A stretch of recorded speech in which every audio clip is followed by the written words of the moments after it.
Video शुरू करने से पहले आप हमारे चैनल रहस्य टीवी इंडिया को नीचे दिए गए इस लाल बटन को दबा के सब्सक्राइब कर लें। साथ ही इस घंटे को भी क्लिक कर लें, जिससे कि आप हमारे वीडियोस देख सकें सबसे पहले। अंटार्कटिका में खोजी गई रहस्यमयी चीजें। अंटार्कटिका दुनिया का सबसे ठंडा और सबसे सूखा कॉन्टिनेंट। अगर इसके एरिया की बात करें तो संयुक्त राज्य अमेरिका की तुलना में इसका एरिया लगभग 1.5 गुना कम है, लेकिन इतने कम एरिया के बावजूद भी पृथ्वी पर मौजूद बर्फ का 90% हिस्सा अंटार्कटिका में मौजूद है। इस दक्षिणी महाद्वीप को आप महज एक बर्फ का टुकड़ा समझने की भूल मत करना। अंटार्कटिका में हुई खोज और रिसर्च से इस महाद्वीप से जुड़े कई फैक्ट्स सामने आए हैं। तो चलिए आज हम अपनी इस वीडियो में जानेंगे अंटार्कटिका से जुड़ी कुछ दिलचस्प डिस्कवरीज के बारे में। ऐसी डिस्कवरीज जो इस महाद्वीप को बाकी महाद्वीपों से अलग बनाती हैं। Antarctica climate. अंटार्कटिका सर्कल में आने वाला ये कॉन्टिनेंट दुनिया का 5वां सबसे बड़ा महाद्वीप है। इसकी दिलचस्प बात यह है कि इसका आकार मौसमों के अनुसार बदलता रहता है, क्योंकि सर्दियों के मौसम में तट पे समुद्री बर्फ के बढ़ जाने से महाद्वीप का आकार लगभग 2 गुना हो जाता है। इस महाद्वीप को 2 रीजन्स में बांटा गया है, जिसे हम पूर्व और पश्चिम अंटार्कटिका के नाम से जानते हैं। ईस्ट अंटार्कटिका इस महाद्वीप का लगभग 2/3 हिस्सा है और ऑस्ट्रेलिया के आकार के बराबर है। महाद्वीप के इस हिस्से में बर्फ करीब 1.2 मील यानी कि 2 किलोमीटर तक थिक हो सकती है। अंटार्कटिका की बर्फ एक चिकनी चादर जैसे बिल्कुल नहीं है, बल्कि लगातार बदलती रहती है। यहाँ की बर्फ लगातार क्रैक होती है और टूटती रहती है, और इस वजह से ग्लेशियर्स में बर्फ की उथली परत दिखाई देती है। इसका उदाहरण इसके ग्लाइड्स में बनी आकृति के रूप में साफ देखा जा सकता है। कुछ तेज तर्रार ऑब्जर्वर्स ने हाल ही में गूगल अर्थ पे अंटार्कटिका के एक ग्लेशियर में एक अजीबोगरीब चेहरा देखा।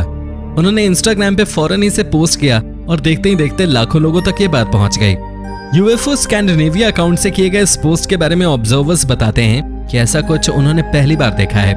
एक बंजर जमीन पे एक चेहरे की आकृति का दिखना वाकई में इस महाद्वीप की सबसे रोचक डिस्कवरीज में से एक है। इसकी हाई रेजोल्यूशन तस्वीर को देखकर आप भी हैरान हो जाएंगे। तो ये आखिरकार हुआ कैसे? क्या ये कोई प्राचीन सभ्यता की निशानी है, या फिर कोई पुरानी स्मारक, या ये केवल रोशनी का धोखा है? शून्य से नीचे जीवन। पूरी तरह बर्फ से ढके होने के बावजूद भी अंटार्कटिका को रेगिस्तान की कैटेगरी में रखा जाता है, क्योंकि यहाँ बहुत कम बारिश होती है। अगर अंटार्कटिका के प्लांट लाइफ की बात करें तो यहाँ आपको ज्यादातर मॉस, लाइकन और एल्गे ही देखने को मिलेंगे।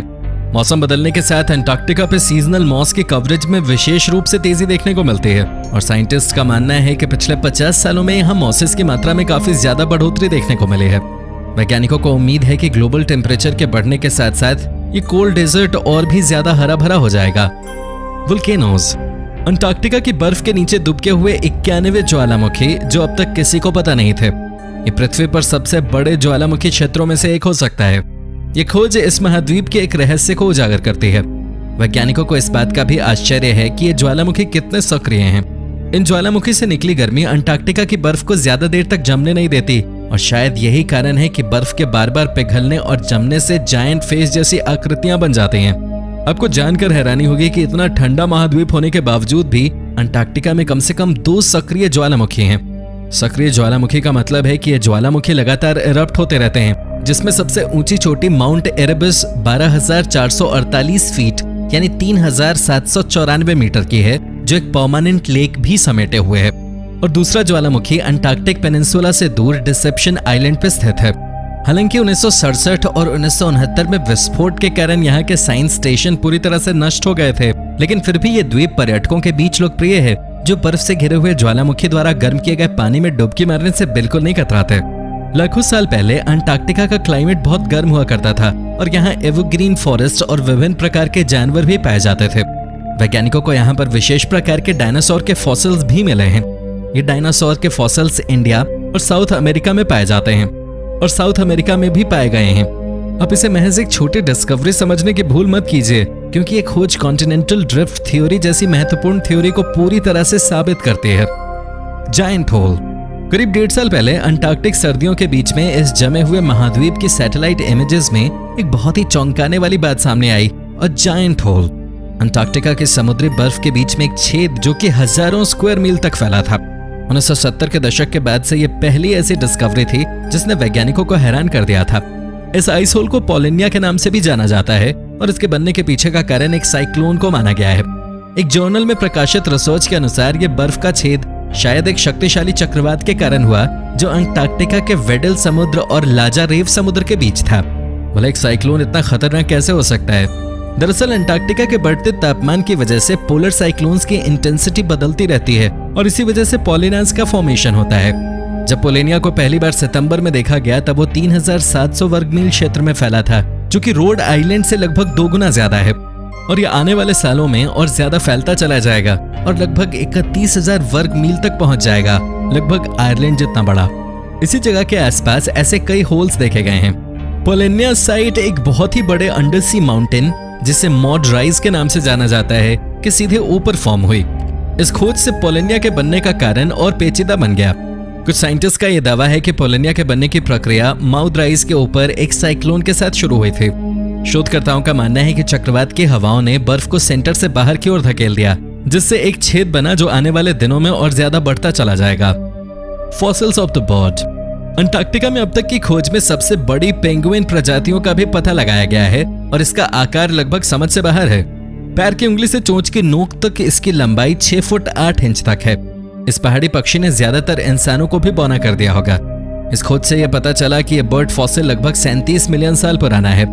इस बर्ड फॉसिल में पक्षी के एंकल फुट की हड्डी, जो अब तक की सबसे लंबी फॉसिलाइज्ड हड्डी रिकॉर्ड की गई है, के साथ साथ जानवरों के पंख की हड्डी के कुछ हिस्से भी शामिल हैं। और यह अंटार्कटिका की पहली ऐसी खोज है जिसमें फॉसिल पूरी तरह से सुरक्षित पाया गया। कोलोसल पेंगुइन या प्लायोडिप्स क्लेकोस्की के नाम से मशहूर यह पेंगुइन वास्तव में एक्वेटिक बर्ड्स का गॉडजिला था। और बात अगर इसके वजन की करें तो इनकी हड्डी के डायमेंशंस को मापकर और इनकी तुलना मॉडर्न पेंगुइन से करके वैज्ञानिकों ने यह अनुमान लगाया कि इन पक्षी का वजन लगभग 250 पाउंड था। आज के समय की पेंगुइन की सबसे बड़ी प्रजाति एम्परर पेंगुइन केवल लगभग 4 फीट लंबी है और इसका वजन 100 पाउंड जितना ही हो सकता है। तो इस बात से आप अंदाजा लगा सकते हैं कि ये पेंगुइन्स कितने ज्यादा विशाल थे। Mars meteorite found in Antarctica.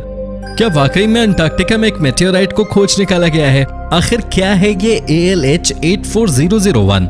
इसके फॉसिल्स क्या वाकई में इसे मार्स से आए मेटियोराइट का दर्जा दिलाते हैं? दरअसल ALH 84001 एक मेटियोराइट है, एक चट्टान जो अंतरिक्ष से पृथ्वी पे गिर गई थी। यह दिसंबर 1984 में अंटार्कटिका में एक US मेटियोराइट हंटिंग एक्सपेडिशन के अंडर पाया गया था। जब इस मेटियोराइट को पहली बार वैज्ञानिकों ने देखा था तब इसका वजन लगभग 4 पाउंड यानी 1.93 किलोग्राम था। ये किसी गोल ईंट या बड़े आलू के आकार का था और ये लगभग 6 इंच लंबा था। ALH 84001 मंगल ग्रह से अंटार्कटिका तक कैसे पहुंच सकता है? आइए आपको इस सवाल का जवाब भी हम आसान शब्दों में बताते हैं।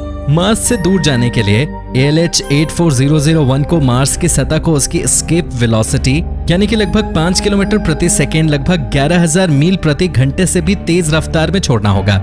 मंगल को छोड़ने के बाद ALH 84001 ने एक छोटे प्लैनेट की तरह सन के अराउंड रिवॉल्व किया। ये मार्स की तरह ही अपनी एक ऑर्बिट में घूमता रहा, लेकिन जब भी ये मंगल के करीब से गुजरा या किसी एस्ट्रॉइड से टकरा गया, उसकी ऑर्बिट बदल गई। इसके अलावा प्लैनेट्स के ग्रेविटेशनल पुल, विशेष रूप से जुपिटर ने धीरे धीरे ALH 84001 को मंगल से दूर और दूर कर दिया। ALH 84001 की ऑर्बिट इतनी बदल गई कि पृथ्वी की ऑर्बिट के करीब आ गया और इसी तरह 13,000 साल पहले पृथ्वी और ALH 84001 टकरा गए। तो दोस्तों, ये था आज का वीडियो। पसंद आया हो तो इसे लाइक और शेयर कर देना और अगर आप हमारे चैनल पे नए हो तो इसे सब्सक्राइब करना मत भूलना। धन्यवाद।